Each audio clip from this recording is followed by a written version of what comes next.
의사마다 좀 선호하는 치료는 좀 다른 게 그렇죠. 좀 있는 것 같아요. 네. 박진현 선생님 어떤 치료? 저는 사실 콜라겐 주사 많이 씁니다. 콜라겐 주사. 네네.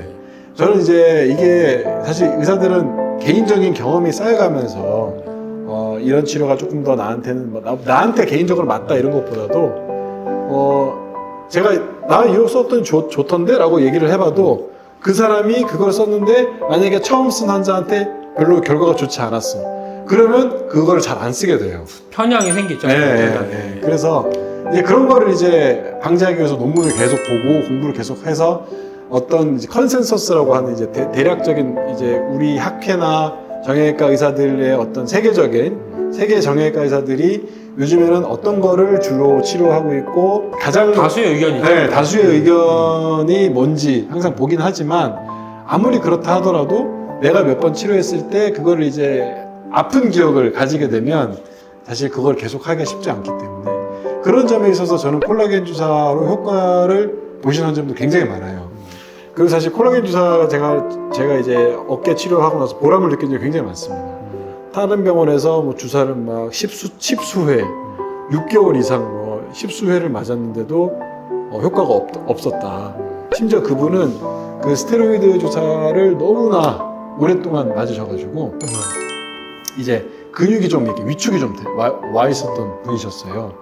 그래서 그러니까 그분은 사실 그 병원 한 군데서만 맞은 게 아니고 안 나으니까 딴 데 가고 딴 데 가면 또 스테로이드 또 주고 그럼 거기서 안 나으니까 또 딴 데 또 가서 또 그러니까 너무나 오랫동안 많이 맞으신 거예요. 그래서 그분이 이제 저한테 처음 오셔서 가지고 내가 이 어깨만 낫게 해주면 나는 돈을 얼마든지 낼 수가 있다. 그렇게 얘기하실 정도였거든요. 근데 이제 콜라겐 주사를 제가 이제 3번 그분이 이제 워낙 오래되신 분이고 쉽게 낫지 않아서 3번까지 드렸었는데 대부분 뭐 한 번에 보통 끝납니다.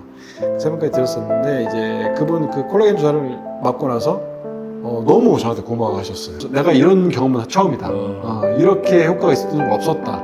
일을 할 때 별로 신경을 안 쓰고 일을 하고 있다.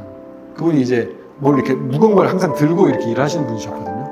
그러니까 물론 이제 그 이후에 시간이 오래 지나면 조금 다시 악화돼서 재발하실 수도 있겠지만 이제 어떤 그러니까 잘 치료되지 않는 그런 질환에 있어서 한번 시도해보면 굉장히 좋은 효과를 좀 좋으신 분들도 있다. 네네, 맞습니다. 물론 이제 어떤 분들한테 효과가 좋을지 의사가 잘 진단을 잘 해서 이분은 콜라겐 주사 효과가 좋겠다라고 이제 생각을 해야 되겠죠. 이게 모든 환자들이 다 똑같이 적용되는 건 아니니까요. 강유성 원장님 주로 어떤 거를 사용하시나요? 저는 제일 많이 쓰는 건 사실 스테로이드입니다. 스테로이드. 네. 스테로이드 주사가 효과가 사실 참 좋은데 너무 자주 쓰면은 이 효과보다는 부작용이 좀 커질 수 있고 그리고 적절한 용량으로 적절한 간격으로 쓰면은 굉장히 좋은 치료 중에 하나예요. 근데 사실 이제 스테로이드 얘기 나올 때마다 제가 이제 저도 그렇고 강유성 항상 말씀드리고 싶었던 거는 너무 두려워하세요. 눈빛이 변하는 경우도 제가 너무 많이 봐가지고 그래서 이제 스테로이드가 들어있나라고 물어보셔서 저는 당연히 들어있다고 말씀을 드리거든요. 이제 그랬을 때 그거 맞으면 안 된다던데 라고 이제 한 번도 안 맞아보셨는데도 그런 소리를 이제 하시는 분들이 꽤 있어서 그건 절대 아니다. 네, 이렇게 생각하면 될 것 같아요. 스테로이드 주사가 너무 효과가 좋으니까 이걸 너무 의사의 의지와 상관없이 아니 환자가 너무 계속 효과가 좋으니까 놔달라고 해서 스테로이드가 너무 지나치게 많이 들어가는 경우들이 좀 있어요. 그리고 의사가 또 안 놔주면 딴 병원 가서 또 맞고 또 맞고 그게 사실 문제죠. 이런 원인 때문에 이제 스테로이드 용량이 너무 많아진 거예요. 네, 몸에 쌓이는 거죠. 그런 이제 부작용이 생기죠. 근데 그건 의사들도 알고 있어요. 그래서 스테로이드를 굉장히 조절해서 잘 쓰면 굉장히 치료 효과는 좋고 부작용은 낮출 수 있는데 그래서 적절한 곳에 꼭 필요한 만큼의 그런 치료들은 하는 게 좋습니다. 하는 게 좋고 그리고 이 스테로이드를 너무 남용을 방지하기 위해서는 꼭 이제 한 군데 치료하면 여러 군데 치료하지 말고 여기 약을 좀 처음에 효과가 좋았으면 이후에는 약을 좀 용량을 좀 줄여본다던가 아니면 다른 치료를 한다던가 그래서 너무 고용량의 스테로이드를 고빈도로 쓰는 거는 안 되죠. 그렇죠. 그 정도만 유의하고 쓰면 굉장히 좋은 효과를 낼 수 있는 치료 중에 네, 맞습니다.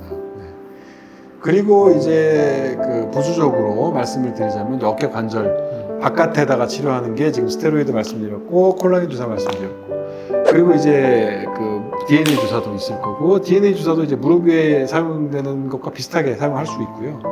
그 프롤로 치료도 어깨에서는 이제 사용을 하고 있습니다. 네. 프롤로 주사도 이제 손상된 인대에 포도당을 주입을 해서 물리적으로 그걸 이제 오히려 약간의 손상을 일으키는 거죠. 염증을 좀 네, 염증 반응을 반응을- 유발시킨 다음에 이제 이게 재생될 수 있게 해주는 치료죠. 프롤로도 많이 이제 사용되는 치료죠. 네, 맞습니다. 그렇게 해서 이제 그 무릎, 그러니까 어깨 관절에 사용하는 관절 내에 주사, 스테로이드 주사, 필요한 주사 그렇게 있을 거고, 그리고 관절 바깥에 사용하는 주사도 역시 스테로이드, 콜라겐 주사, DNA 주사, 그리고 프롤로 치료. 이렇게 한번 나눠볼 수 있겠습니다. 이런 치료들이 있는데 이런 치료들은 의사의 뭐 경험이나 의사의 환자들에 따라서 저희가 의사들이 어떤 선택을 하면 쓰게 되는데 저 꼭 비수술적인 치료를 뭐 어떤 질환에 따라 상관없이 환자마다 조금 치료가 다를 수는 있어요. 어떤 질환에 따라서 어떤 주사를 쓰는지 의사의 선호도도 있고 환자분의 어떤 맞는 치료도 있을 거예요. 그래서 그건 꼭 적절히 의사와 상의하시고 뭐 적절한 주사 치료를 하는 게 바람직하다고 생각합니다. 네, 오늘은 어깨의 비수술 치료 중에서 주사 치료에 대해서 알아봤습니다. 다음번에는 또 다른 주제로 찾아뵙겠습니다. 댓글 좀 달아주세요. 네, 그거 할게요. 네, 감사합니다. 감사합니다. 네.